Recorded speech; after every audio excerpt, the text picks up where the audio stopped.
खलीफा हारून रशीद का दरबार लगा हुआ है, सारे वुज़रा उमरा बैठे हुए हैं। दरबार के अंदर एक अल्लाह वाला भी है, एक फकीर भी है, उनका नाम हजरत इब्ने सम्माक है, वो भी दरबार के अंदर है। खलीफा हारून रशीद को अचानक प्यास लगी। प्यास की शिद्दत जब महसूस हुई, आपने फरमाया मुझे पानी पिलाया जाए। खादिम गया, गिलास में पानी लेकर आया। जब वो खादिम गिलास में पानी पेश करने लगा, अल्लाह वाले ने कहा ठहर जाओ, रुक जाओ, मेरी एक बात सुन लो। अल्लाह वालों की शान यही होती है, हर मौके पे इस्लाह कर दिया करते हैं। उजले कपड़ों में सिकंदर हो जरूरी तो नहीं, मैले कपड़ों में कलंदर भी तो हो सकता है। जिस भिखारी को हिकारत से पुकारा तूने, उसके कासे में समंदर भी तो हो सकता है। खलीफा की बारगाह में जब पानी पेश किया है, खादिम गिलास लेकर खड़ा है, बाद अब पानी पेश कर रहा है। अल्लाह वाले ने फरमाया ठहर जाओ, रुक जाओ। खलीफा ने देखा क्या बात है। अल्लाह वाले ने फरमाया बादशाह एक बात पूछना चाहता हूँ, एक सवाल करना चाहता हूँ, एक बात पूछना चाहता हूँ। बादशाह कहने लगा पूछो, क्या पूछना चाहते हो?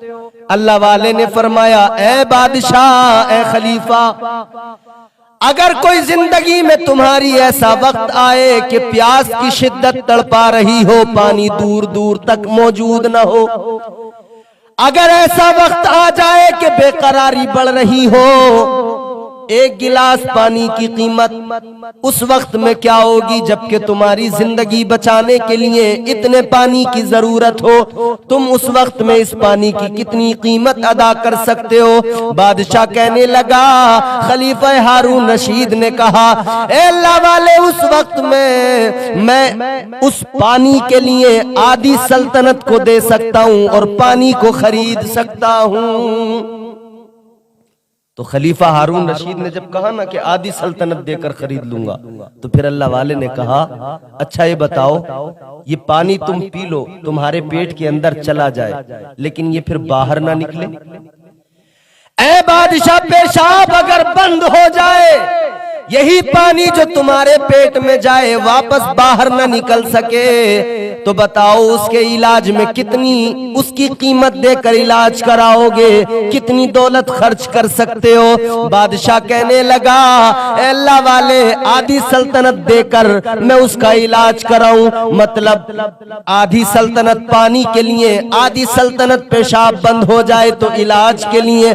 अल्लाह वाले ने फरमाया ए बादशाह, इस तख्तो ताज की क्या हैसियत, क्या औकात, एक गिलास पानी जिसकी कीमत न हो, उस तख्तो ताज पे क्या घमंड करना, क्या इतराना, उस तख्तो ताज पे क्या नाज करना।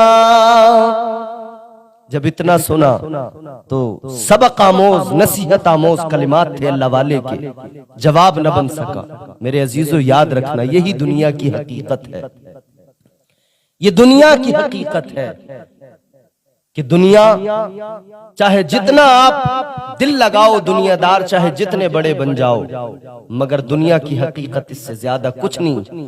फरमाया गया कि दुनिया मिसले हुबाब है, हुबाब पानी का बुलबुला होता है, उसकी उम्र बहुत तवील नहीं होती, चंद लम्हों में वो बुलबुला आखिर फट ही जाता है। दुनिया मिसले ख्वाब है, जिस तरह ख्वाब देखा बेदार हो गए।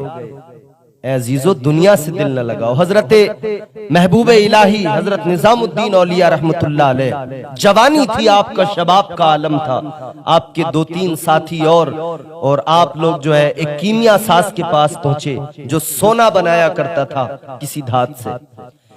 अल्लाह अकबर, आप जब अपने साथियों के साथ में पहुंचे, उस कीमिया साज के पास में आपके साथी तो रुक गए, वहां पर वो हुनर सीखने लगे, लेकिन हजरत निजामुद्दीन औलिया वहां पर नहीं रुके, बल्कि वो वहां से निकलकर अल्लाह वाले की खिदमत में पहुंचे। किसकी बारगाह में? हजरत बाबा फरीद की बारगाह में पहुंच गए। अल्लाह के वली की बारगाह में पहुंचे, उनकी सोहबत को इख्तियार किया, उनकी खिदमत में लग गए। इधर जो साथी इनके कीमिया सास के पास पहुंचे थे, इन्होंने हुनर सीखा और हुनर ये सीखा कि सोना बनाना आ गया। नारियल इन्होंने बनाया, एक एक नारियल बनाया।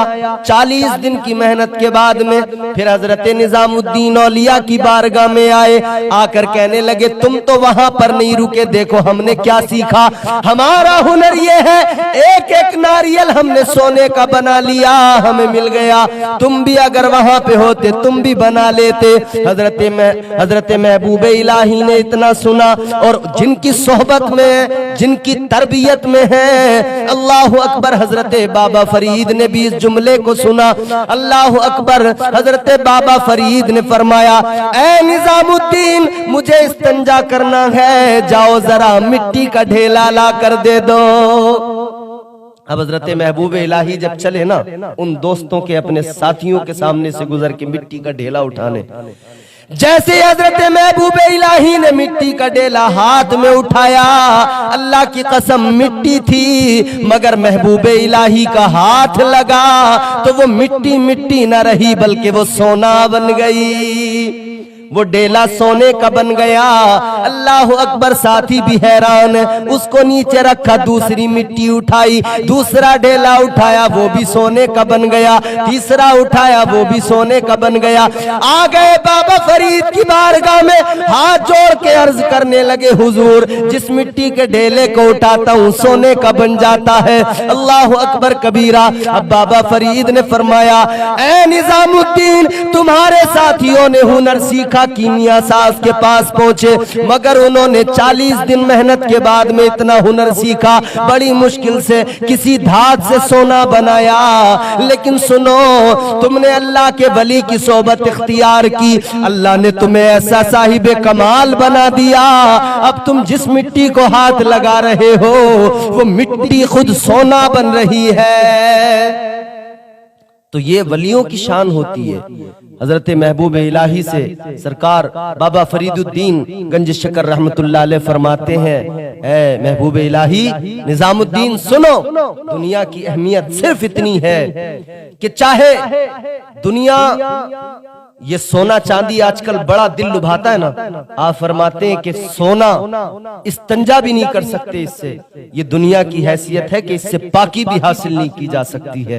ये बुजुर्गों के नजरियात हैं कि दुनिया इंसान के वजूद को, उसके किरदार को और उसकी शख्सियत को निखार नहीं सकती है। अगर शख्सियत निखरती है तो जिक्र खुदा से निखरती है, मोहब्बत मुस्तफा से निखरती है। मेरे अजीजों, दुनिया से दिल न लगाओ, बुजुर्गों की तालीमात पर अमल करो और अपने आप को बेहतर बनाने की कोशिश करो।